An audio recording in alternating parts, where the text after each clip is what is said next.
Halo guys, kembali lagi di Rika Official. Jangan lupa like, komen, dan subscribe ya. Aa, sudah malam, pulang yuk. Aku ngantuk. Gita merengek sambil bergelayut manja di lengan Arta dan menyenderkan pipinya di sana. Menatap Gita yang begitu manja mengajaknya pulang. Arta sebenarnya kesal. Ia sedang senang-senangnya bertemu Anya dan Gita malah merusaknya. Iya, Arta terpaksa menuruti. Kami pulang duluan ya, Nya. Lo pulang sama siapa? Arta bertanya pada Anya yang asyik mengamati beberapa anak yang sedang naik komedi putar dengan riang. Gue pulang sama sopir gue. Udah nunggu di parkiran. Anya berbohong lagi agar Arta tidak mencemaskannya. Oke, bye Anya. Arta melangkah bersama Gita meninggalkannya sendirian di tengah-tengah keramaian.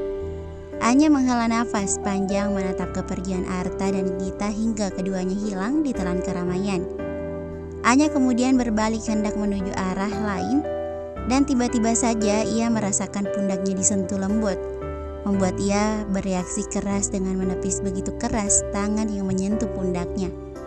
Dan Anya sangat terkejut begitu tahu siapa yang menyentuh pundaknya barusan. Loh? Anya menatap Arta yang tampak berdiri terengah-engah di depannya dengan permen kapas berbentuk hati merah jambu di tangannya. Kenapa lo balik lagi? Gita mana? Gita nunggu di mobil dan gue ingin kasih lo ini. Arta mengulurkan permen kapas di tangannya pada Anya yang menatapnya dengan sorot mata masih tak percaya. Arta tampak terengah-engah, itu artinya ia sengaja berlari untuk kembali menemuinya. Buat gue, Arta mengangguk. Makasih tak, Arta mengucapkannya dengan terharu.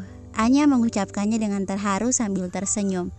Entah kenapa ia begitu senang Arta masih memperdulikannya dengan memberinya sesuatu yang semanis ini. Jangan pulang terlalu larutnya, hati-hati di jalan, ucapnya sebelum melangkah mundur meninggalkan Anya lalu berbalik pergi tanpa kembali lagi. Anya menatap permen kapas berbentuk hati merah jambu di tangannya.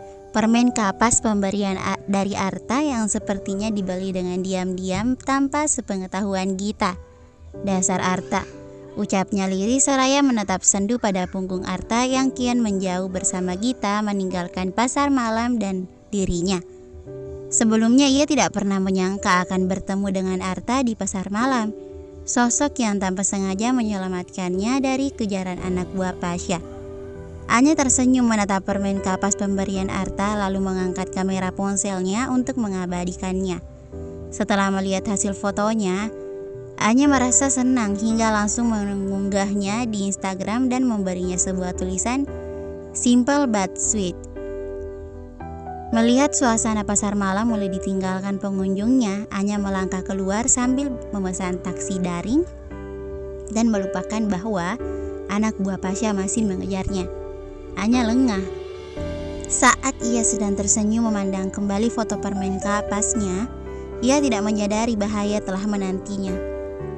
Anya terlambat menyadari Alphard hitam milik Pasha telah berhenti tepat di depannya, yang malah ia kira sebagai taksi daring. Senyumnya seketika lenyap berganti dengan ketakutan menatap ke dalam Alphard hitam yang pintunya telah terbuka lebar.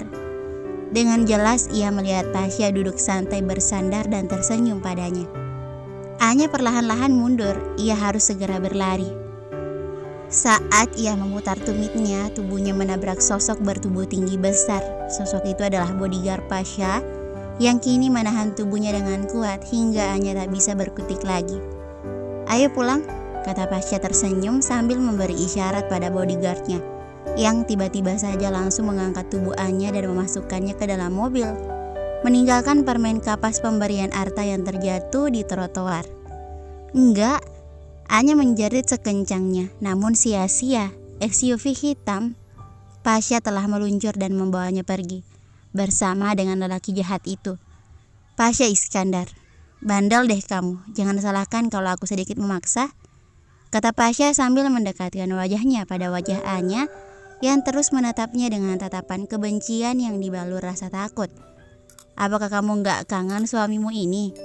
Pasha meraih Anya, memeluk paksa tubuhnya dengan erat hingga ia bisa-bisa merasakan tubuh istrinya yang gemetar karenanya. "Enggak, cepat turunin gue enggak sudi kembali." Anya berteriak tepat di wajah Pasha yang tampak tidak terpengaruh banyak dengan ulahnya. Interesting, ujarnya. "Tapi masalahnya kamu adalah istriku dan aku sangat merindukanmu. Seharusnya kamu juga merindukanku setelah hampir sebulan kita berpisah. Bukankah kita saling mencintai sejak awal?" Ujarnya lagi makin mengeratkan pelukannya, bahkan dengan sengaja mendaratkan ciumannya di bahu Anya yang terus meronta. "Cintamu cinta kadal. Kamu gak pernah mencintai aku. Kamu cuma mau manfaatin aku. Lepasin.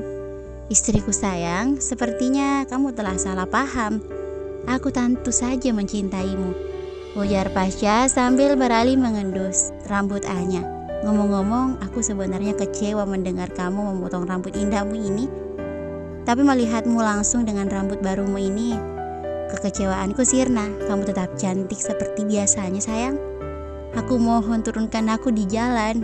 "Tidak bisa, kamu istriku. Kamu pulang bersamaku. Tidak baik suami istri terlalu lama berpisah. Apa kata ayahmu nanti sayang?"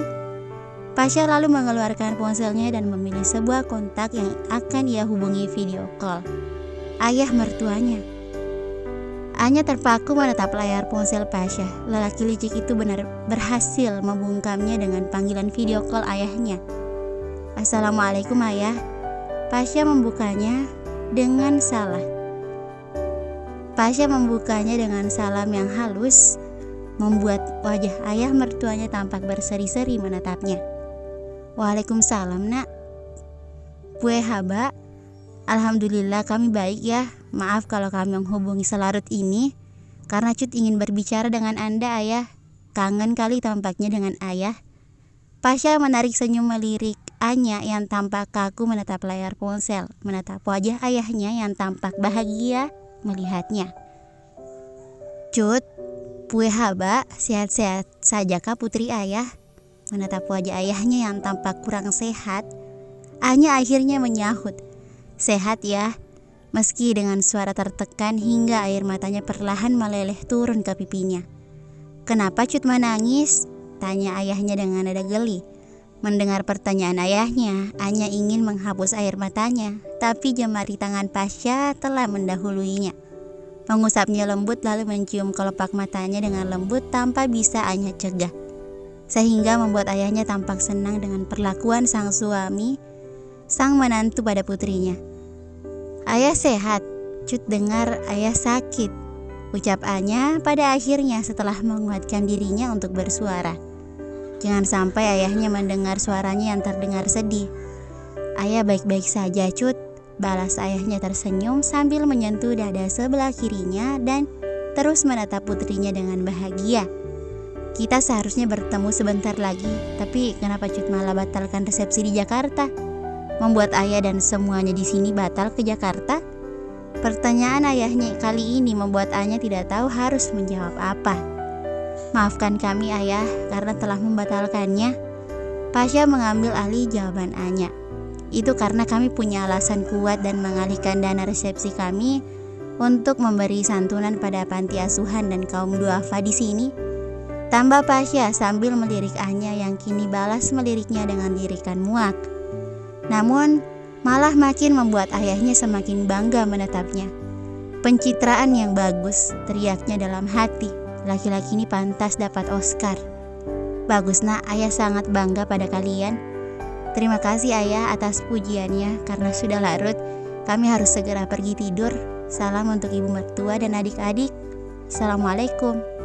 Pasha menutup video call dengan manis dan berhasil membuat ayah mertuanya semakin percaya bahwa Anya berada di tangan yang tepat. Menjijikan. Anya bergumam dengan nada muak. Andai ayahnya tahu siapa sebenarnya Pasha dan apa tujuan sebenarnya, niscaya ayahnya akan murka hingga membahayakan kesehatannya. Dan Anya tidak ingin ayahnya dalam bahaya, sehingga tadi ia tidak punya pilihan lain selain mengikuti sandiwara Pasha. "Aku senang kamu menurut seperti tadi. Bukankah itu sangat mudah?" "Mudah gundulmu. Kah pungo pukiban, Saking kesalnya Anya memaki Pasha dengan sangat kasar. Tidak peduli jika makiannya nanti akan menuai tamparan keras seperti sebelumnya saat di Sumba. Tapi alih-alih mengangkat tangannya untuk menyakiti Anya, Pasha malah makin keras menertawakannya. "Gila-gila begini, tetap suami kamu sayang," katanya. Belakangan kami terus merengkuh tubuh Katanya belakangan sambil terus merengkuh tubuh Anya tanpa memberi sedikit kesempatan bagi Anya untuk bergerak bebas. Tamat sudah kebebasannya. Anya tidak tahu apakah ia bisa melarikan diri lagi dari Pasha, ataukah ia akan terperangkap selamanya dalam belitan gurita ini. Bersambung, thank you for watching.